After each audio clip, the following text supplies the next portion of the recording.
Okay, so today we're launching our deep dive into the summary for the Unleash the Avatar gameplay trailer. It's an action RPG. What's intense? Yeah, totally.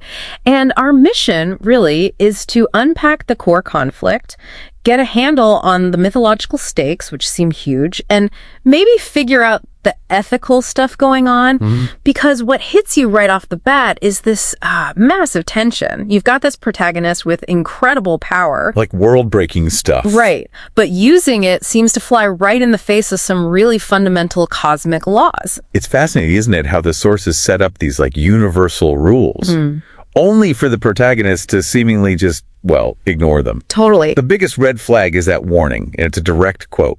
We do not play with the line between life and death.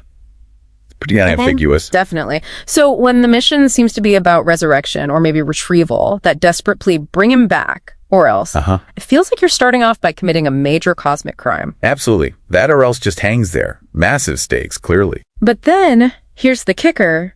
The violence gets justified almost immediately. Oh, right. The Nari. Exactly. This group, the Nari, they were supposedly dead for centuries. That's the line. So the argument is, what? That they shouldn't be around anyway. Pretty much. The trailer basically says the protagonist's actions simply restored balance to the realms. Okay, so the Naris are maybe some kind of undead faction, ancient spirits gone wrong, perhaps. Something that shouldn't exist. Seems like it. Which then shifts the question for you as the player, doesn't it? Yeah. If the violence is okay because it restores balance, then the crisis isn't really if you use power, but maybe how you use it. Yeah. Which links to the whole internal thing, right? Perfect segue, because the protagonist isn't just powerful, they're also conflicted. We hear about their flair and flashiness. You got style points. But their mentor is really worried about that. The critique is that all that spectacle, that flair, it just entertains the gods. Which is a really interesting world-building detail, entertaining the gods with violence. Yeah. The mentor insists a true warrior fights with humility and restraint. So what does that tell us about these gods if they're, like, entertained by chaos? It suggests they're maybe not benevolent, you know? Could be there's some kind of cosmic politics where spectacle feeds them, or maybe chaos empowers them. So fighting flashy isn't just showboating. It's actually counterproductive, maybe even dangerous. Could be. Like you're playing into the hands of the wrong forces.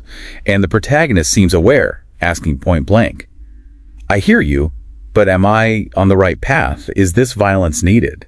That doubt is right there. And there's even a gameplay hint about how to manage this practice of fragmented chakra. Ah, yes. Fragmented chakra. That sounds key. Like maybe it's a mechanic that forces you to be precise, control over just raw power. Instead of the big flashy moves that the gods apparently like. Exactly. You're using controlled bursts. Powerful, but focused. It's like skill over spectacle, embodying that humility the mentor talks about. Okay, but then the stakes just ramp up again. Big time. It's not just about personal style or doubt. No, it goes cosmic.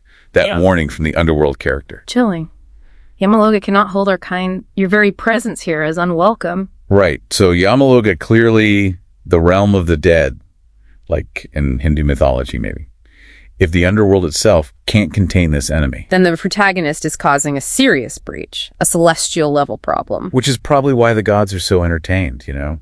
This level of chaos must be quite the show for them. But it gets even bigger. There's a suggestion that the protagonist isn't really the main player here. Oh. Yeah, a voice suggests they're just another born in Raja's twisted game. Raja. Sounds like our potential big bad. Raja, the architect of the crisis.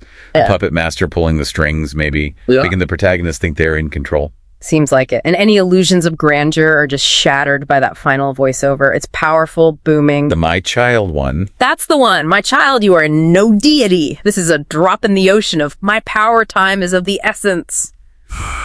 Talk about being put in your place. Definitely puts things in perspective.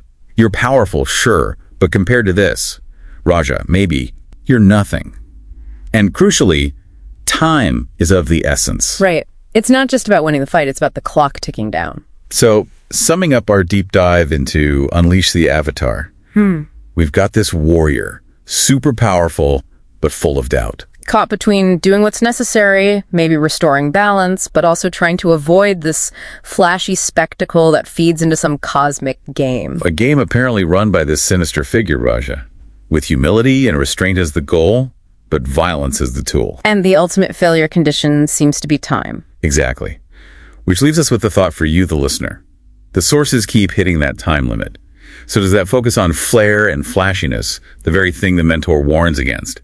Does it actually distract from the real urgent threat, the one Raja's orchestrating? It makes you wonder what happens if you manage to restore balance, fight with humility, do everything right, but you just run out of time.